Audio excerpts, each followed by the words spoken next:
درود پاک کی فضیلت پر مشتمل ایک حدیث پاک سبحان اللہ، اور وہ جمعہ کے دن سے متعلق ہے۔ سرکار دو عالم صلی اللہ تعالی علیہ وسلم کا فرمان عالی شان ہے، حدیث پاک کا مضمون ہے کہ جو کوئی شخص جمعہ کے دن 200 بار درود پاک پڑھے اس کے 200 برس کے گناہ معاف کر دیے جاتے ہیں۔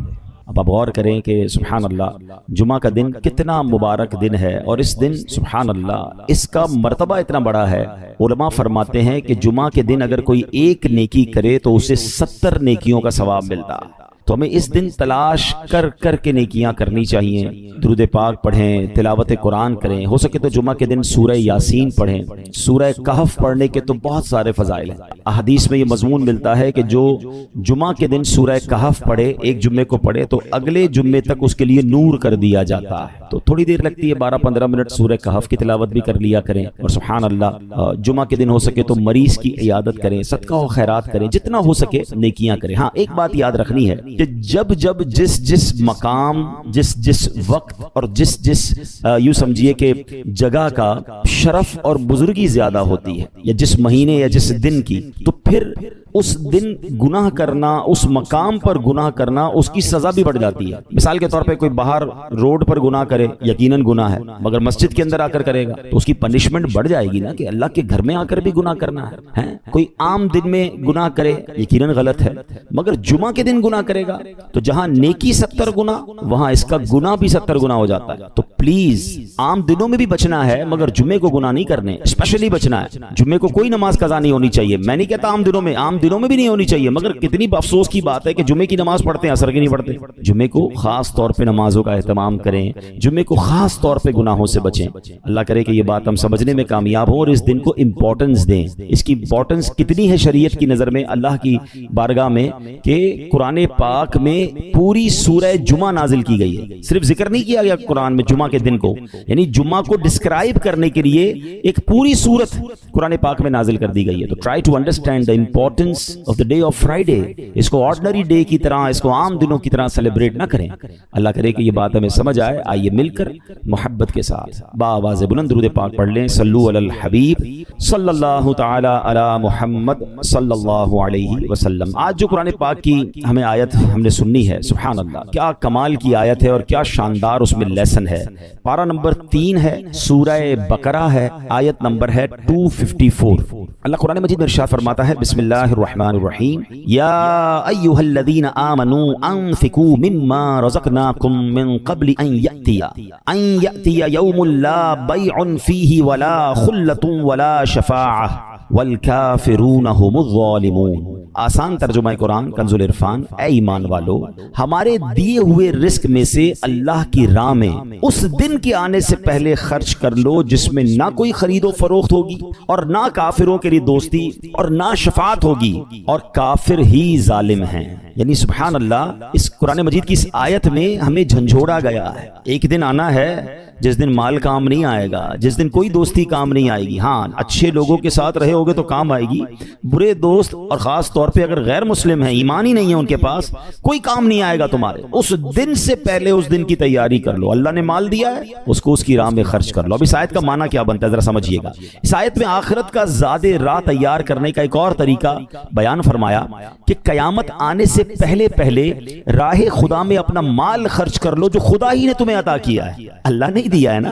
یعنی یہاں یہ بات بھی سمجھنی ہے، ذرا مل کر جواب دیں گے، ہمیں مال کس نے عطا کیا ہے؟ اللہ نے دیا ہے۔ اچھا میں آپ سے ایک بات پوچھنا چاہتا ہوں کہ دنیا میں ہم کسی کو کوئی پیسے دیں کہ بھئی یہ میرے 50,000 روپے ذرا رکھ لو، اور تھوڑے دنوں بعد میں اس کو کہوں یار وہ جو میرے 50,000 تھے اس میں سے 5,000 دے دو، یہ صاحب مجھے 5,000 واپس دے دیں، انہوں نے مجھ پر کوئی مہربانی کی؟ نہیں نا، پیسے میں نے دیے، میرے ہی پیسے تھے، اور 50 میں سے میں نے 5 ہی مانگے ہیں۔ اچھا میں اس 5,000 پہ اس کو شاباش بھی دوں، تحفہ بھی دوں، خوش بھی ہو جاؤں، تو لوگ کہیں گے کمال ہے یار، اپنے ہی پیسے تھوڑے سے لے کر پھر کس بات کی خوشی ہے، پھر کس بات کا انعام ہے؟ ٹھیک ہے نا، کوئی کمال نہیں ہے اس بندے کا جس کے پاس ہم پیسے رکھوا کے ہمارے ہی پیسے اس میں سے بھی تھوڑے لے لیں۔ میرے رب کی شان دیکھیں کہ مال کون دیتا ہے؟ اللہ دیتا ہے۔ اچھا اللہ اپنے مال میں سے فرماتے میری راہ میں خرچ کر لو۔ اچھا ہم خرچ کر بھی لے تو کمال کیا کیا، دیا اسی نے تھا۔ بلکہ مزے کی بات بتائیں کہ صرف مال نہیں دیتا، مال تو بہت سو کو دیا ہے، پھر اللہ خرچ کرنے کی توفیق بھی اللہ ہی دیتا ہے۔ دنیا میں سے بہت سارے لوگ ہیں جن کو اللہ نے بہت دیا ہے، توفیق نہیں دی ہے، اربوں پتی ہیں زکوٰۃ نہیں نکلتی ہے۔ نفلی صدقات کی بات تو بعد میں آئے گی نا، جو فرض ہے جو ضروری ہے دینا وہ نہیں نکلتا کیونکہ توفیق نہیں ہے، دل نہیں چلتا۔ سبحان اللہ، مال بھی رب دے، توفیق بھی رب دے، اور بندہ کچھ خرچ کر لے تو انعام بھی ربی عطا فرماتا ہے، جنت کی نعمتیں بھی رب عطا فرماتا ہے۔ بلکہ ایک جگہ تو رب نے فرمایا قرآن میں ہی، ہے کوئی جو اللہ کو اچھا قرض دے، قرض حسنہ۔ بڑی عجیب بات ہے کہ یار رب کو قرض کون دے سکتا ہے؟ جب مال ہی رب نے دیا ہے تو اللہ کا مال ہے، اللہ فرماتا ہے کوئی جو میری راہ میں خرچ کرے، اللہ فرماتا ہے کوئی جو اللہ کو قرض دے۔ اس کا مطلب کیا ہوا؟ علماء نے بڑی ڈیبیٹ کی اس پر، یہ لفظ قرض کیوں لایا گیا؟ تو اس کے پیچھے علماء نے جو ریزن بیان کیا کہ دنیا میں جب آپ کسی کو تحفہ دیتے ہیں نا تو واپسی کی امید نہیں ہوتی اور رکھنی بھی نہیں چاہیے۔ تحفے کا مطلب تو آپ نے دے دیا نا، گفٹ ہے۔ کچھ لوگ تو تحفہ دے کر بھی امید رکھ رہے ہوتے ہیں، آج میں نے دیا ہے دیکھو کل کیا دے گا۔ تحفہ بھی غرض کے ساتھ، تحفہ بھی کنڈیشن کے ساتھ، تحفہ کنڈیشن کے ساتھ نہیں ہوتا۔ گفٹ دیا تو دیا، اچھے دل سے دیا کرو، لیکن جب آپ قرض دیتے ہیں نا تو آپ کو پتا ہوتا ہے یہ واپس آنا، جبھی تو قرض ہے۔ آپ تو کنڈیشن بھی لگاتے ہیں، چیک بھی کرتے ہیں کس کو دے رہا ہوں، واپس دے گا نہیں دے گا۔ اللہ اکبر۔ فرمایا جو رب نے قرآن میں فرمایا نا، ہے کوئی جو اللہ کو اچھا قرض دے اور اللہ اس کو پھر بڑھا کے لوٹائے گا، تو اس کا مطلب یہ ہے کہ دینے والا اللہ کی راہ میں یقین رکھے کہ جو میں دے رہا ہوں یہ مجھے ضرور واپس ملے گا، اور جتنا دیا اتنا نہیں ملے گا، اللہ اپنے کرم سے اس کو بڑھا کر واپس لوٹائے گا۔ اچھا دنیا میں دے دیا اللہ نے تو پھر ختم ہو گیا نا۔ مثال کے طور پہ ہم نے کسی کو قرض دیا، اس نے ہمیں واپس دے دیا، اس پر بھی اللہ کی شان کریمی دیکھیں کہ دنیا میں خرچ کیا، اللہ دنیا میں بڑھا کے دیتا ہے، کسی کو 1 کا 10 دیتا ہے اور کسی کے اخلاص کے مطابق 1 کا 700 بھی عطا فرماتا ہے۔ تو پھر اس کے بعد تو ختم ہو گئی نا بات؟ نہیں، یہ تو دنیا میں دیا ہے، اللہ جنت کی نعمتیں اور عطا فرمائے گا۔ احادیث میں آتا ہے، مضمون ملتا ہے کہ جب تم اللہ کی راہ میں صدقہ کرتے ہو نا، اللہ تمہارے صدقے کو پالتا ہے، جس طرح تم اپنے بچڑے کو یا گائے کے بچے کی مثال دی گئی، جانور کو پالتے ہو کہ وہ چھوٹا ہوتا ہے اور بڑا ہو جاتا ہے۔ فرمایا کوئی کھجور کا صدقہ دیتا ہے، اللہ اسے قیامت کے دن احد پہاڑ جتنا عطا فرمائے گا۔ یعنی ملٹی پلائی ادھر بھی ہو رہا ہے۔ سبحان اللہ و بحمدہ۔ کاش یہ بات سمجھ آ جائے کہ یہ کتنا کمال کے اللہ کا احسان ہے۔ تو فرمایا کہ جو اللہ نے مال عطا کیا ہے اسی میں سے تم خرچ کرو۔ پھر کیا فرمایا؟ قیامت کا دن بڑی ہیبت والا ہے، اس دن مال کسی کو بھی فائدہ نہ دے گا اور دنیاوی دوستیاں بھی بیکار ہوں گی، بلکہ باپ بیٹے بھی ایک دوسرے سے جان چھڑا رہے ہوں گے۔ نیز کافروں کو کسی کی سفارش کام نہ دے گی اور نہ دنیاوی انداز میں کوئی کسی کی سفارش کر سکے گا، صرف اذن الہی سے اللہ نے جس کو اجازت دی ہوگی۔ اللہ تعالیٰ کے مقبول بندے اہل ایمان کی شفاعت کر سکیں گے، اور مال کا فائدہ بھی آخرت میں اسی صورت میں ہوگا جب دنیا میں اسے نیک کاموں میں خرچ کیا ہو، اور دوستیاں بھی نیک لوگوں کے ساتھ جو دوستیاں ہوں گی وہ کام آئیں گی۔ اللہ نے قرآن مجید میں ایک اور جگہ ارشاد فرمایا، جو برے لوگوں سے دوستی لگاتے ہیں نا، یہ میرے نوجوان مجھے سن رہے ہیں، آج نوجوان کو سمجھاؤ یار برے لوگوں کے ساتھ نہ بیٹھو، شرابیوں کے ساتھ نہ بیٹھو، جواریوں کے ساتھ نہ بیٹھو، بے حیا لوگوں کے ساتھ دوستیاں نہ کرو۔ تو جواب کیا دیتے ہیں؟ میں نہیں شراب پیتا، میں جوا کہاں کھیلتا ہوں، میں برے کام نہیں کرتا، بس بیٹھتا ہوں، کمپنی دیتا ہوں، دوست کرتے ہیں۔ دو باتیں یاد رکھیے گا، یہ جتنے نوجوان یہ جواب دیتے ہیں نا کہ میں بڑا پکا ہوں، میں برے کام نہیں کرتا، دوست کرتے ہیں، آپ تیار ہو جائیے کہ کچھ دنوں میں آپ بھی یہ برا کام کریں گے، کوئی نہیں بچتا۔ چلیں اگر آپ کو میری بات سمجھ نہیں آ رہی، یہ نوجوانوں کو نہیں آتی سمجھ، عموماً بچوں کو سمجھ ہی نہیں آتی کہ ابو پتہ نہیں کیوں روک رہے ہیں، یہ مولانا صاحب کیوں منع کرتے ہیں برے دوستوں میں بیٹھنے کا، میں تو بڑا پکا ہوں۔ اچھا اسی طرح اب ذرا نوجوانوں سے بات کر لوں یا بڑی عمر کے لوگوں سے بات کر لوں، وہ بد عقیدہ لوگوں کے ساتھ بیٹھنا شروع کر دیتے ہیں، جن کا ایمان درست نہیں ہے، جن کا عقیدہ درست نہیں ہے، اللہ کے بارے میں، رسول کے بارے میں، صحابہ کے بارے میں یا اہل بیت کے بارے میں۔ انہیں کہو یار آپ کے دوستوں میں یہ کیوں ہیں، تو کہتے میں بڑا پکا ہوں، میں ان کے عقیدے کی طرف نہیں جاتا ہوں، میں تو جناب اپنی بات کرتا ہوں لیکن بیٹھتا ہوں ان کے ساتھ۔ اب یہ دو قسم کے لوگوں کو جواب قرآن دے رہا ہے، ٹھیک ہے؟ پہلے میں نے آیت پڑھی، اس کا ترجمہ بیان کر دیتا ہوں، پھر بات آگے کرتے ہیں۔ اللہ نے فرمایا اس دن گہرے دوست ایک دوسرے کے دشمن ہو جائیں گے سوائے پرہیزگاروں کے، الا المتقین۔ متقی لوگوں کی دوستی ہوگی، وہ قیامت میں بھی کام آئیں گے، باقی سارے دوست ایک دوسرے کے دشمن ہو جائیں گے۔ ایک بات تو یہ سمجھ لو، ایسے دوست کا کیا فائدہ جو قیامت کے دن کام ہی نہ آئے بلکہ میرے لیے مار پڑنے کا سبب بن جائے۔ اب آتے ہیں دوسری بات کی طرف، جو لوگ کہتے ہیں میں بڑا پکا ہوں، میں نہیں جاؤں گا اس کی طرف۔ چلیں اب ایک چھوٹا سا سروے آپ سب کے ساتھ کر لیتا ہوں۔ کسی بھی چور، کسی بھی ڈاکو، کسی بھی جواری کسی بھی شرابی کسی بھی ہیروئنچی غلط کام کرنے والے سے کبھی بھی زندگی میں ملاقات ہو جائے، اس کو صرف ایک سوال کیجئے گا، جواب آپ خود ہی دے دیں گے ابھی مجھے، ٹھیک ہے، لیکن چلے آپ سوال کیجئے گا آپ کو یہ عادت کہاں سے ملی؟ بتائیے سارے لوگ کیا جواب دیں گے؟ جواب آپ کو پتا ہے کہ کہاں سے ملی؟ کوئی ایک نہیں کہے گا جناب کہ یہ جو شراب کی عادت پڑی ہے نا یہ ابو نے مجھے لگائی ہے، یا امی نے برتھ ڈے والے دن مجھے یہ پسٹل لا کے دی تھی کہ بیٹا آج تیری برتھ ڈے ہے، یہ پسٹل لے اور آج سے چوری شروع کر دے۔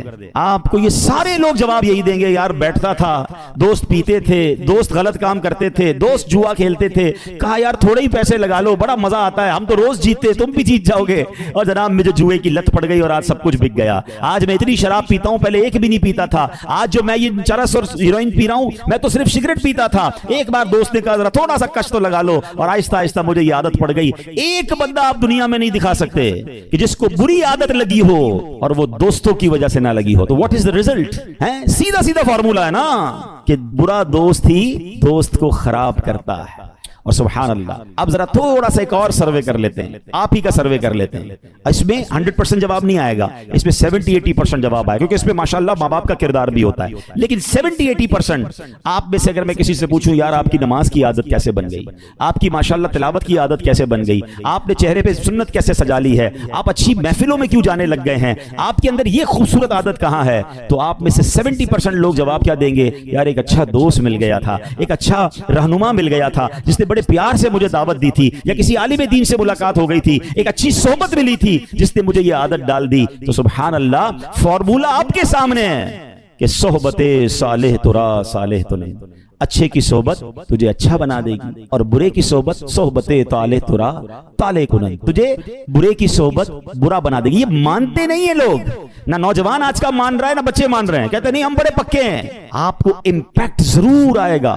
یہ جو محاورہ ہے نا، یہ محاورہ صرف محاورہ نہیں، حقیقت ہے۔ خربوزے کو دیکھ کر خربوزہ رنگ پکڑے گا، یہ دنیا کا دستور ہے۔ اچھا تھوڑی دیر کے لیے چلے میں آپ کو ایک اور لاجیکلی ایگزامپل سے، ماحول کا کتنا اثر ہوتا ہے۔ اس وقت آپ سارے وضو کر کے تیار ہو کر ماشاءاللہ اللہ کے گھر میں بیٹھے ہیں، سر پہ ٹوپی لگائی ہوئی ہے، اس وقت آپ میں سے کسی کا حرام کام کرنے کو جی چاہ رہا ہے؟ کوئی بری بات سوچنے کو جی چاہ رہا ہے؟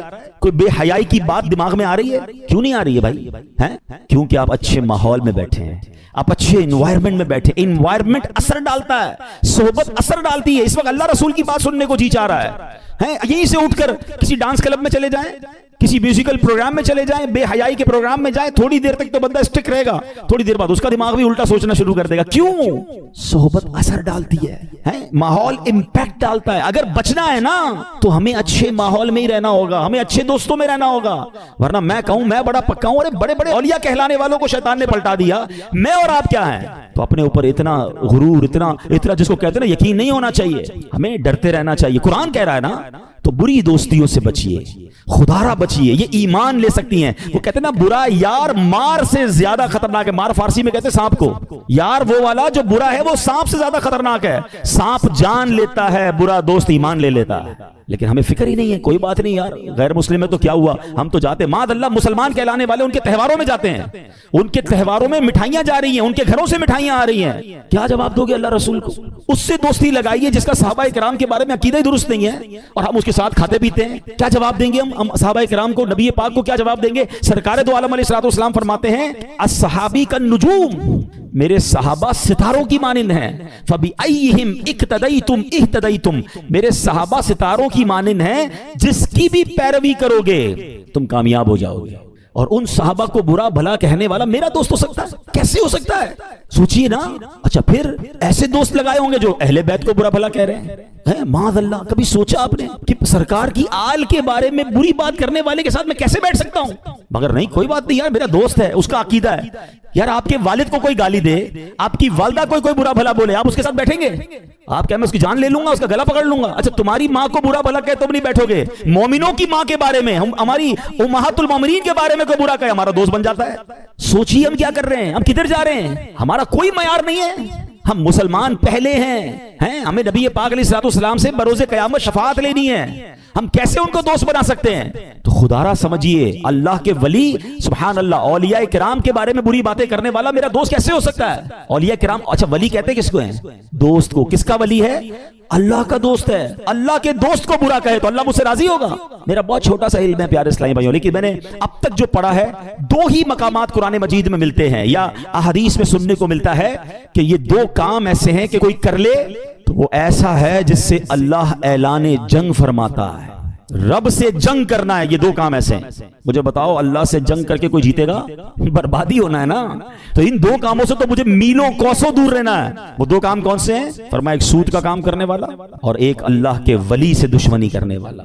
اللہ فرماتا ہے میرا اس سے اعلان جنگ ہے۔ اولیاء کرام کے اس بارے میں بکواس ہو رہی ہے، میں کہتا ہوں میرا دوست ہے یار، کوئی بات نہیں، اس کا مسئلہ ہے، میں تو کھانا کھاتا ہوں اس کے ساتھ۔ اللہ اکبر۔ قرآن کہتا ہے قیامت کے دن متقیوں کے علاوہ گہرے دوست بھی دشمن ہو جائیں گے۔ تو ہمارا کوئی پیرامیٹر ہونا چاہیے۔ آج کل تو ڈیجیٹل فرینڈ بنتے ہیں نا، ادھر فرینڈ ریکویسٹ آئی ادھر ایکسپٹ، ادھر فرینڈ ریکویسٹ ادھر ایکسپٹ، کون ہے کیا ہے؟ روایتوں میں آتا ہے دوست دوست کے دین پر ہوتا ہے۔ دوست بنانے کا کوئی معیار بناؤ کہ پہلے وہ دوست اللہ کا دوست ہے کہ نہیں، رسول پاک صحابہ اہل بیت کا دوست ہے کہ نہیں، اس کے عقیدے، پھر اس کے بعد اس کے اعمال کیسے ہیں۔ برے دوستوں کے ساتھ رہ کر آپ اچھے نہیں ہو سکتے۔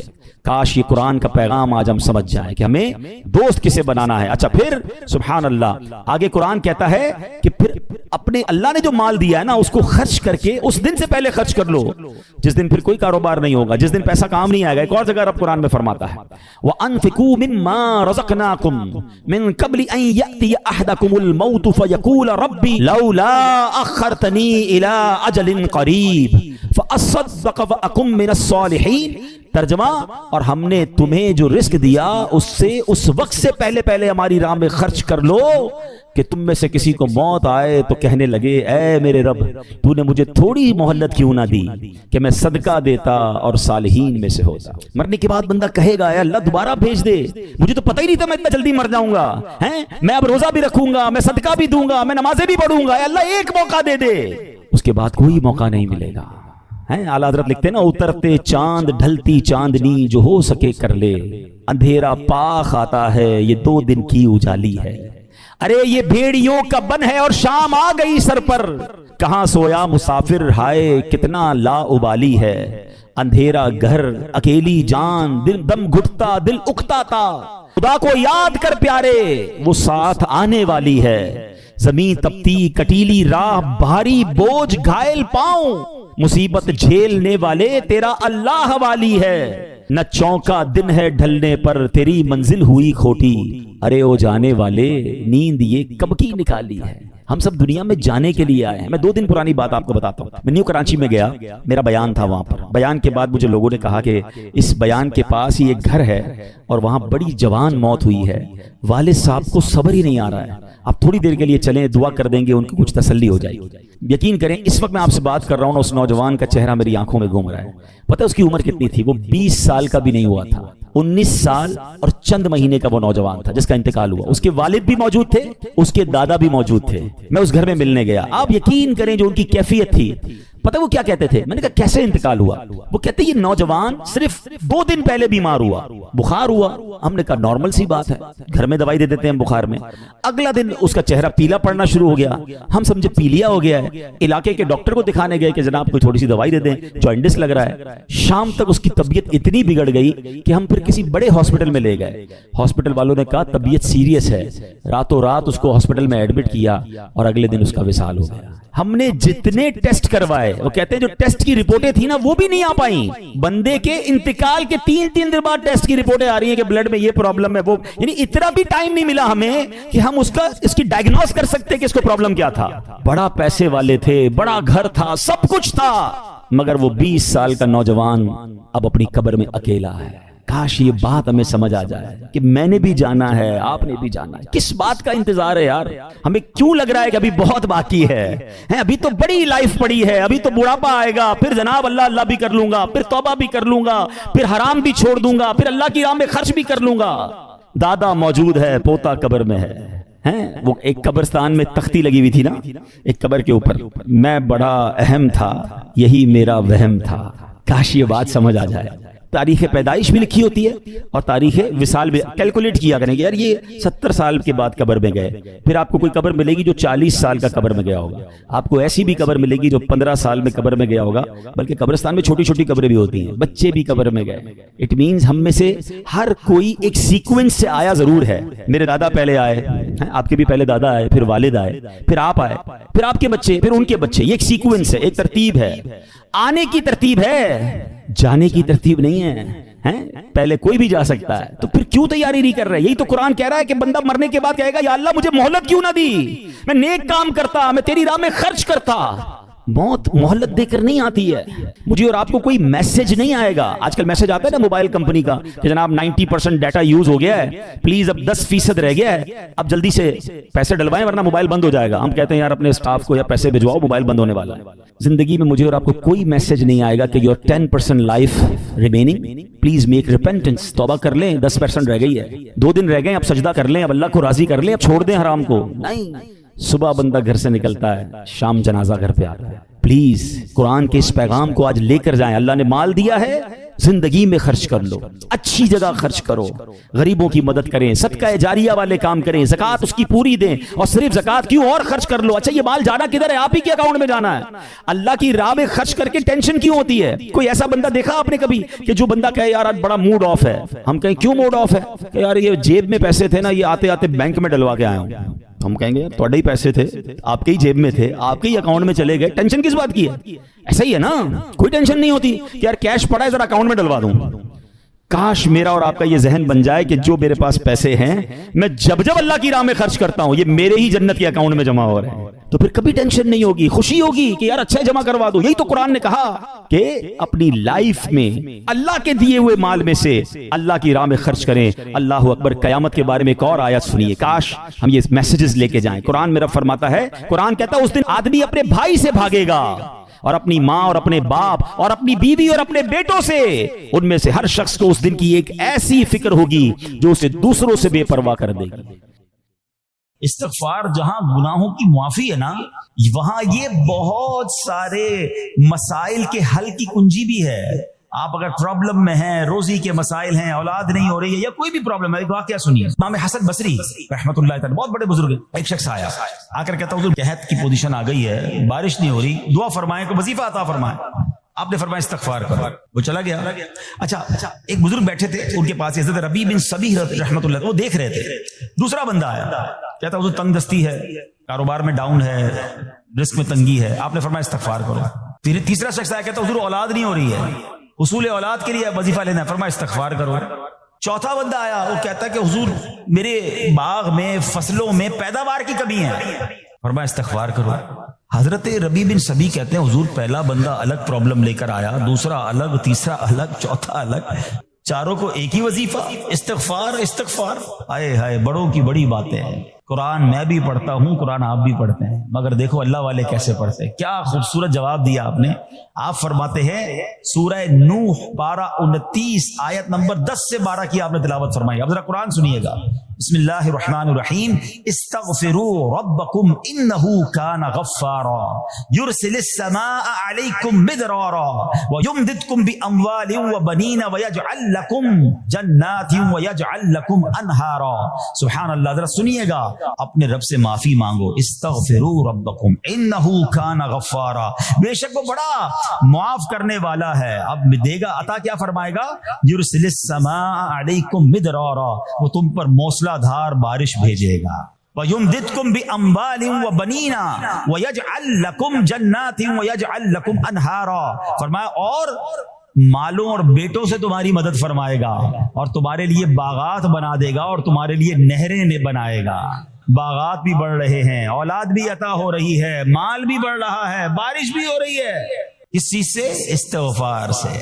تو استغفار یہ آپ کے بہت سارے پرابلمز کا حل ہے, مسائل کا حل ہے.